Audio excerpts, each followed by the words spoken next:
Hello बच्चों, चलिए प्रश्न को पढ़ते हैं और समझते हैं। संतरों के एक डिब्बे का निरीक्षण। उसमें से 3 संतरों को यादृच्छा बिना प्रतिस्थापित किए हुए निकाल कर किया जाता है। यदि तीनों निकाले गए संतरे अच्छे हों तो डिब्बे को बिक्री के लिए स्वीकृत किया जाता है, अन्यथा अस्वीकृत कर देते हैं। एक डिब्बा जिसमें 15 संतरे हैं, जिनमें से 12 अच्छे व 3 खराब हैं, के बिक्री के लिए स्वीकृत होने की प्रायिकता ज्ञात कीजिए। तो प्रश्न को हल करने से पहले हम प्रश्न के लिए मुख्य अवधारणा लिख लेते हैं। तो प्रश्न के लिए मुख्य अवधारणा, जिसकी सहायता से हम इस प्रश्न को हल करेंगे।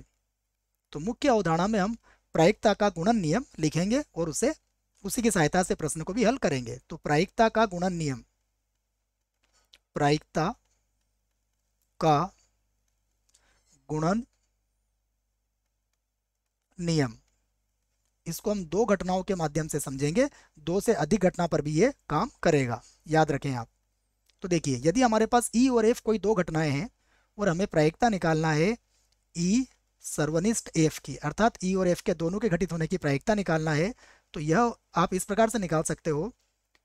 घटना ई की प्रायिकता गुणा ई के घटने के बाद एफ की प्रायिकता, अर्थात एफ बटा ई। या फिर ऐसे भी निकाल सकते हो, सबसे पहले घटना एफ की प्रायिकता निकाल लो और गुणा फिर हो जाएगा पी ऑफ ई बटा एफ, अर्थात एफ के घटित होने के बाद आप प्रायिकता निकाल सकते हो किसकी, ई की। दोनों ही बातों से आपका उत्तर आ जाएगा, इस बात को आप याद रखें। और एक बात और ध्यान रखें आप, यहाँ पर मैं लिख देता हूं, जहां जहां जो बात आपको याद रखना है कि घटना ई की प्रायिकता कभी भी 0 के बराबर नहीं होगी और घटना एफ की प्रायिकता यह भी 0 के बराबर नहीं होना चाहिए, तभी आप इस सूत्र को प्रयोग में ले सकते हो। आइए अब जो प्रश्न में कहा गया है उसकी भी सुन लेते हैं। प्रश्न में हमें कहा गया है कि 15 संतरे हैं, तो सबसे पहले हम लिखेंगे कुल संतरे। कुल संतरे,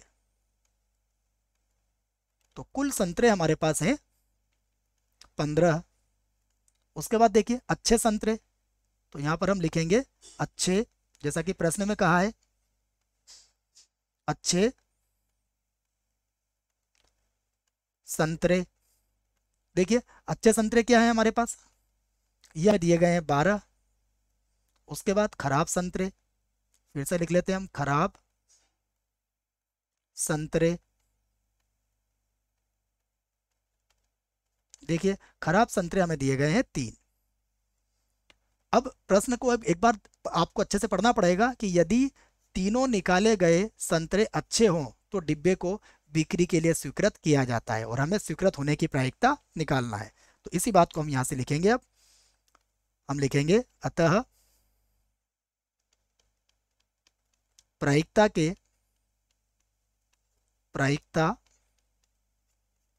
के गुणन नियम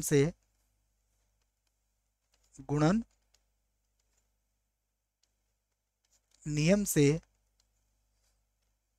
डिब्बे के स्वीकृत, जैसा कि प्रश्न में कहा गया है, स्वीकृत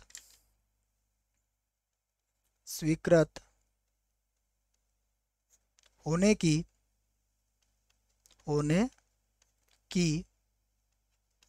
प्रायिकता, यही पूछी गई है और हमने इसी बात को यहाँ पर जमाया है।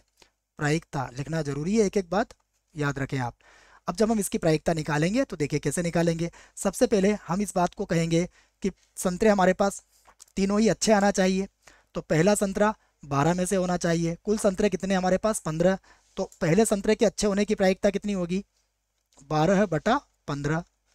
और देखिए प्रायिकता के गुणन नियम से अब एक संतरा कम हो गया, तो अब हो जाएगा 11 बटा 14 हो जाएगा, फिर गुणा अब 10 बटा ये हो जाएगा 13।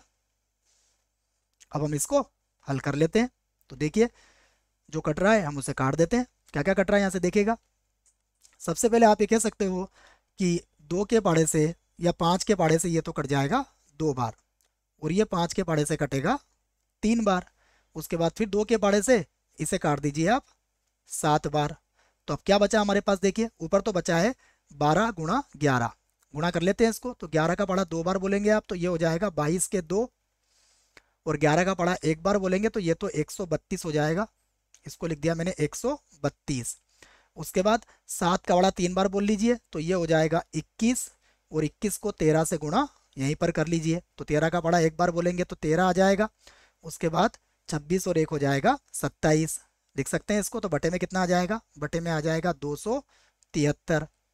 गुणा एक बार देख लेना बच्चों, 12 का 11 से गुणा करेंगे तो 132, और फिर 21 का गुणा हमने 13 से कर लिया है, तो 132 बटा 273 यह हमारे प्रश्न का उत्तर होगा। आशा करता हूँ आपको इस प्रश्न का उत्तर समझ में आया होगा। धन्यवाद।